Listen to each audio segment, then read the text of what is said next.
Welcome to Women Engage, where real women talk about real issues. We're so excited that you could be with us today. Our topic today is a very interesting one. We are talking about the assertive woman. If you want to engage in our discussion, please log on to our website at www.ecdadventist.org and click on Women Engage, and you can contribute and discuss with other women about our topic.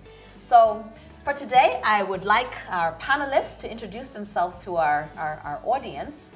I'm going to ask you to tell us your name, and I want you to tell us which female Bible character you admire. And you could also tell us briefly why. So I'll begin by introducing myself. My name is Jocelyn Isabirye. I admire Abigail. Abigail was David's wife. I admire her because the Bible describes her as a woman of beauty, but also great understanding. And when we read the story in the Bible, we see that she really did have great understanding and she was able to save her household. So I really admire Abigail. I like Esther because of her courage and because of her principles. She knew what she wanted and she went for it. Okay. Yeah. My name is Yetunde Odeyemi, and one of the female Bible characters I admire is Ruth. Ruth is outstanding in her ways. You know, she was not going along the line of the norm. When Naomi says, go back, she says, I stay with you. When they got to Israel, she allowed that mother-in-law to direct her and teach her what to do. If you look at the Bible story very well, she was actually the one who went to talk to Boaz. Yes, by doing what she needed to do, sleeping at his feet. Most women will not have the courage. They will say, I'll be called a prostitute. I like her for being courageous to say, I like this man, I go speak to him. Yeah. My name is Debbie Maloba, and one of the women I admire is Lydia. The ability she had and that confidence to open her doors, to welcome God's servants, that is very powerful. I like it. And I'm always inspired by that, and it gives me strength. Yeah. My name is Rispa Awor. The woman in the Bible that I admire is Rispa. I admire Rispa because of her courage and because she's a symbol of suffering that women in this world face. Her children, her sons, were killed, and she never went to her home until the bodies of the sons were collected. They were left in the field, and she stayed there with those bodies, the dead bodies. And that is a symbol of suffering that women can go through and yet not get broken. My name is Marianne Razafia Rivoni, and the woman of the Bible that I admire the most is Priscilla, Aquila's wife. I like Priscilla because in that particular context, she was working in a world of men. But at the same time, when we read the Bible very clearly, she was side by side with that man. And even Paul himself acknowledge her, and that's admirable.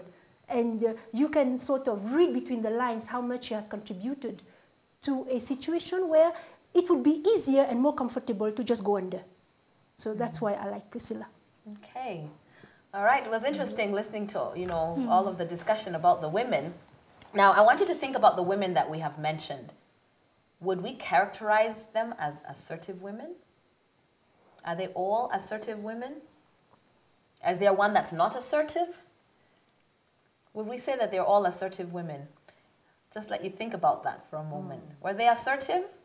I would say that the one that I have mentioned could be characterized as assertive, or because of her boldness, because of the confidence she had in herself. She didn't have to wait and say, if nobody is doing it for me, I will not do it. She stood for what she believed. And she was bold enough to act in a time of need when it was necessary. And assertive woman is a bold woman, is a confident woman, a woman who endures different circumstances, rejoices when people are rejoicing, and manages the sad situation at the same time without losing herself. I wouldn't say that she was angry. She simply did what was necessary. And therefore, I would say that she was assertive. Yeah, mine, Lydia. Why did I choose it? And I think she fits in that characteristic because the ambition she had. She was a lady. In that society, she could have thought even of what people could think. For a woman to open her doors to welcome men, it was not easy, but she did it because she was determined. An assertive woman is a woman who is determined in spite of what people will say. For her, she looks at the objective. She did it, and she was blessed. Yes. I think Ruth was assertive in her own way. She didn't see the future. I don't think there was anything in the Bible that says she was promised a husband by Naomi. Naomi had passed the age of producing children anyway, and she had told her, if you come with me, of what use will it be? You are still young. You go get married to somebody else. But she said, your God shall be my God. Your people will be my people. And you know, that's something that she saw that was different, paid off at the end of the day. And by the time Naomi was telling her, this is the culture, this is how we do things, there should be somebody in the husband's family who can take over responsibility, you could see her taking it in strides if you read the book of Ruth. She took it in strides.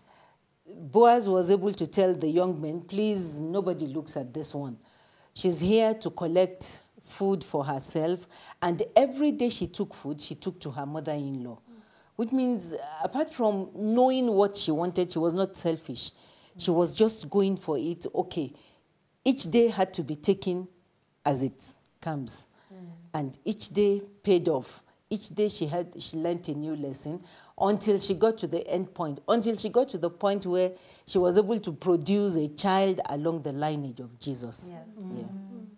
For Esther, I don't think when she was growing up she ever thought she would have some fortune come her way.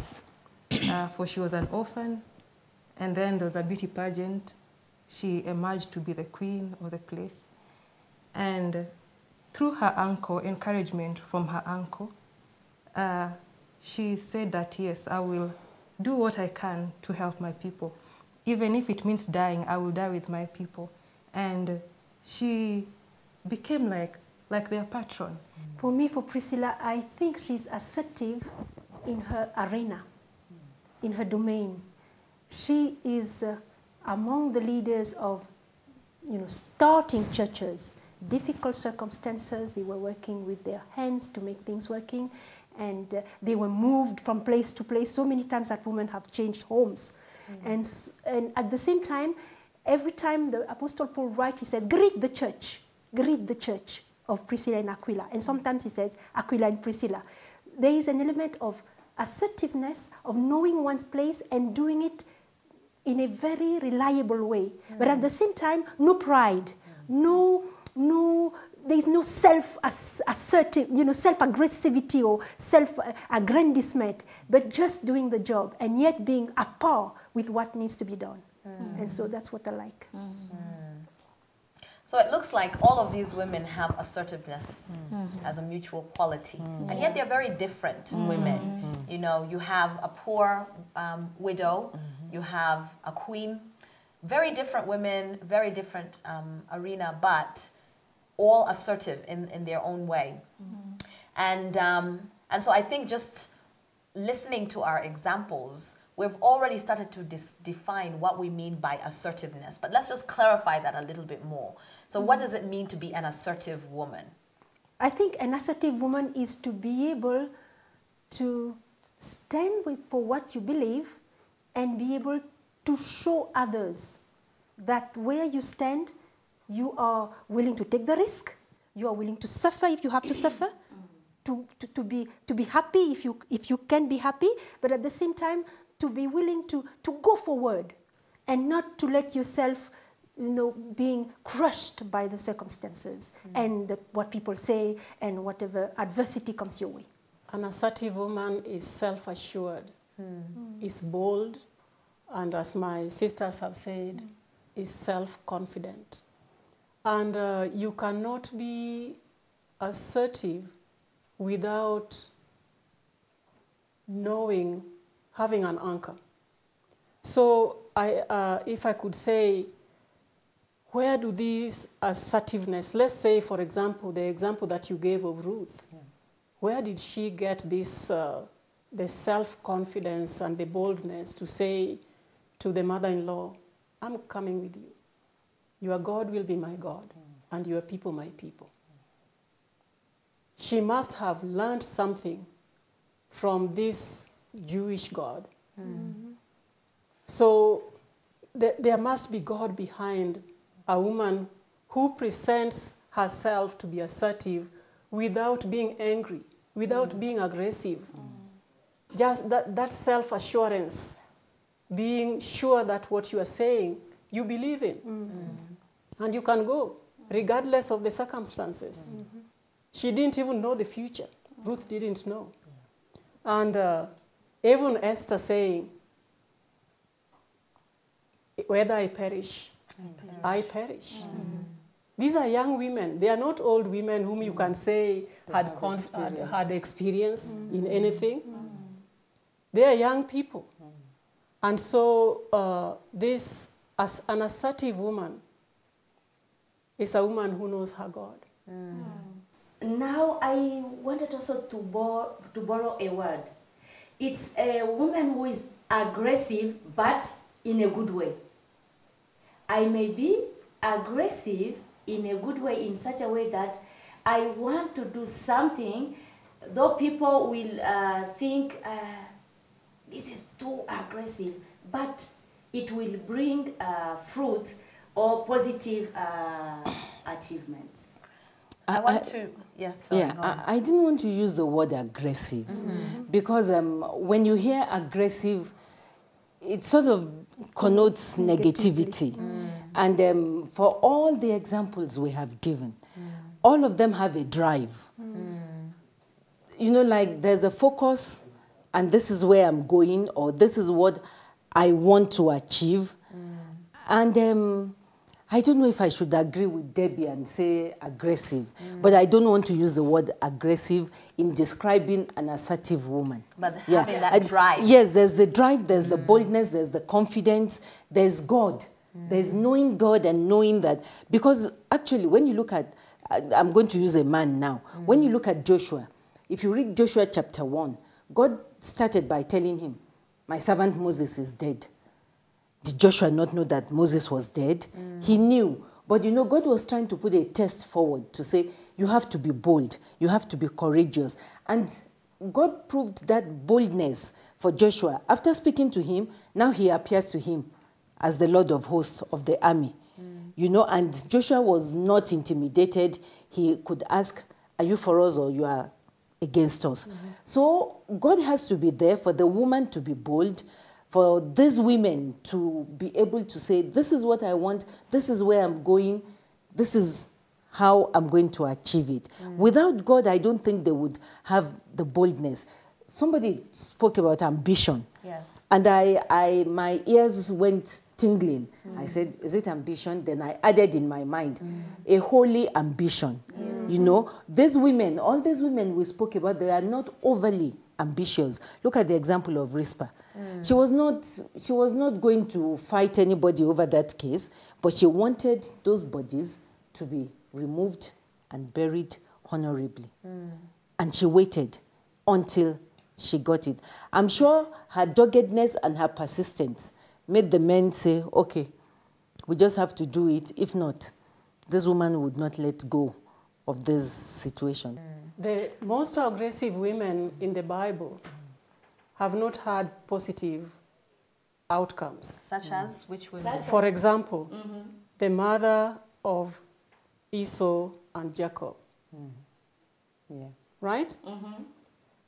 I would characterize that lady as aggressive. Wanting something for the son. And willing to do anything. And willing to do anything. Yeah. Another example is Miriam, competing with Moses, a man chosen by God. So very aggressively. And you see the end of Miriam. So the terminology, that term aggressiveness, it may appear like you are fast in doing whatever you are doing and knowledgeable, but then it has a negative connotation and negative outcome in most instances. So to me, negative appears like people who are in polygamy, polygamous women, each one competing and wanting things for their own children, and therefore it doesn't usually end up very well. It is selfish. To me, it is selfish, and most of the characters that we have mentioned here, we see the selflessness. We see the calmness of mission, and we see the decisiveness in character, and that is the beauty of an assertive woman, which we don't find in Miriam, and we don't find in the character of the mother of Esau and Jacob. Aggressivity may not be the right term in the sense that you want to be firm. There is an element of firmness in assertiveness. All of these women, definitely they were very firm women and very, very strong women. They don't get shaken easily. Even Rispa. She suffered, she lost her sons, but she would not budge out of that stone. So therefore, there's an element of firmness. But again, that aggressivity has that connotation whereby the end justifies the means, and no matter what I break, we don't break. There's no breakage, but there's firmness. Yes, that's interesting. So we're seeing what assertiveness is, but we're also seeing what assertiveness is not. So we're saying it's not selfish. What other things is it not? Because the examples that we've given, we don't... So it seems when we're saying someone is assertive, we're not saying they're necessarily the loudest talker. No. Because I think of other women that we haven't mentioned, like Mary. You know, as we were Mary, the mother of Jesus. I think she was also very assertive, very assertive, and yet very humble, extremely humble. You don't really think of Mary as, you know, because we all know from the time when we're children and we're taught about Mary, how humble she was. So we see her as a quiet, humble, but she was very assertive. For a woman to be told she's pregnant out of wedlock and to you say, you know, to tell the Lord, you know, just do with me as you wish, and to submit herself to his will, that takes firmness, which is assertiveness. How can we as women grow a healthy assertiveness without necessarily going into aggressiveness? We're going to talk about that in a few minutes when we come back after our short break.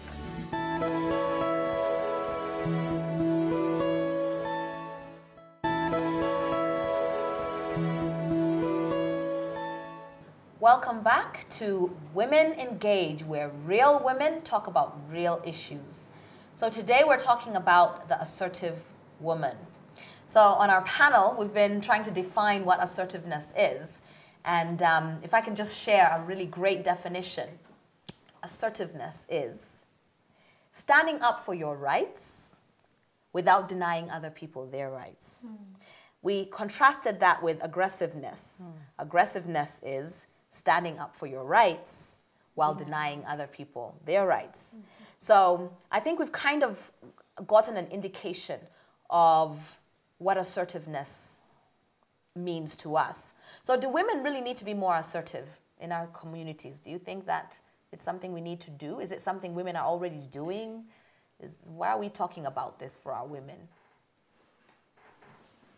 I would say that assertiveness is not something that you wake up and say, I want to be assertive.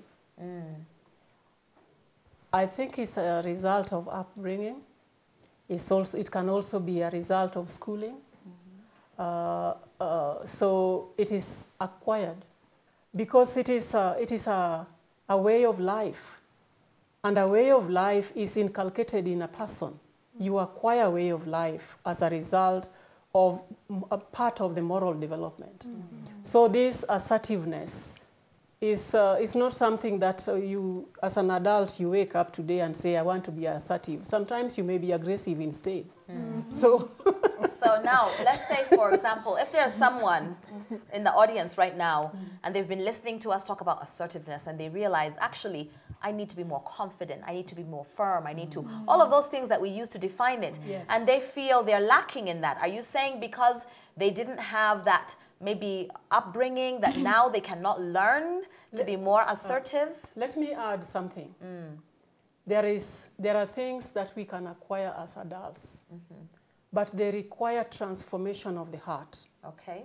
A work that I believe can only happen through conversion. Because assertiveness is a character that is noble. And I would think that it is possible for an adult, but it comes as a result of the conversion of heart, the work of the Spirit. Okay. All right, so that's a first step. Because if someone is watching and they're thinking, I think I want to be like that, I realize that either I'm aggressive and really not assertive, or I realize I'm not aggressive, but neither am I assertive. And they're watching this and thinking, what can I do? So the first thing is that they need to give their heart to God. And we're not talking about it in terms of salvation's sake. They may already be a Christian, a believer, but give your heart so that he gives you a new heart, a heart which is more firm, which is more resolute, more confident in who you are as a child of God. And so it begins there. Is there anything else that someone can do to develop that kind of firmness and confidence if they feel that they're lacking in that area? I think you know, we say that necessity sometimes is a very important element in life. Somebody has said that necessity is the mother of invention. Yes. So therefore, sometimes, culturally speaking, the woman may not feel assertiveness, but she has a burning desire to see something done, to get something done. So like Rispa, she needed to get something done. And that burning desire of getting something done brings about, that necessity brings about that element of, yes, I have to get out and get it done, because otherwise, who is going to get it accomplished? So therefore, there is that element of one has to know, what am I needed for? Because I believe every woman has a place that nobody else can fit. Nobody else can fill in, and that need is there, and she needs to be able to tap it. And once she has tapped it, she can be sure God will allow her to assert herself.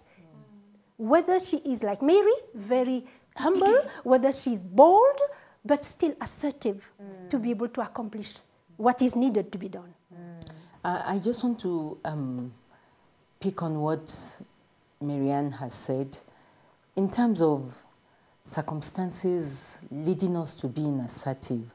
And as she was speaking, I was trying to go over in my mind. And so in my head, I'm saying, yes, we need Christ to be able to find the right path into wanting what is right for me and not denying the other people of what is their own right as well. Right. Yeah. But also, what I'm hearing also from your story, besides the need for Christ, is choice. Yeah. It's about the choices that you make on a daily basis. What you choose to do, as well as what you choose not to do. That is going to determine your firmness, that confidence that you have as a woman who is able to achieve your goals. So if we have assertive women in our families, in our communities, what benefit will that be to our families, that assertive woman?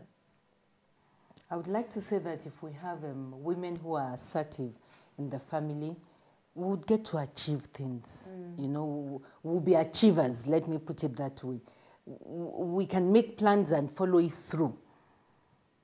A woman who is assertive does not live her husband alone, you know, like she doesn't plan outside of him, she plans with him. And she would also have a plan for everybody in the family. So I think we'll be achievers if we have assertive women in the fold, in the family. It will even bring respect. The way you will take care of your children, that also will contribute to the worth of the family. Yes. The more we fear, the more we keep it to ourselves, the more we plan on doing it and we don't do it in the end, we will not accomplish anything. And so by that we become assertive. And who knows, maybe the other girls who are watching, the other women who are watching and say, I'd like to be assertive as this person, whatever it takes. And so you see, you become a light to other people and their burdens just get eased by seeing what you do. This assertiveness of a woman can go a long way. Yes. Because when children leave our homes and they go to boarding schools, if they did not learn to say no to wrong things, they will continue doing the wrong things. So this brings to mind how important it is for a woman to be assertive. And you know, men don't look at these assertive women and look for them in among others and select them. Yes. So, because they confuse assertiveness with aggressiveness. That's right. But I think there is something that should be beautiful about being assertive. Yes. I also think that one of the greatest benefit to add to what was said is that we get a smile from God. Amen. We get a blessing. You know, the Lord blesses you. We read in Proverbs, we're talking about that woman, the virtuous, and you can feel that this is a very assertive woman. But there is the approval of God. Yes. And I think this is a very good blessing to obtain for the family, for ourselves, and for society in general. Yes. Thank you, ladies. Our time has run out. Women, let us be assertive. Let us have confidence and firmness in who we are before God. And let us use our assertiveness to be a blessing to our family and to our communities. Until next time, you've been with Women Engage, where real women have talked about real issues.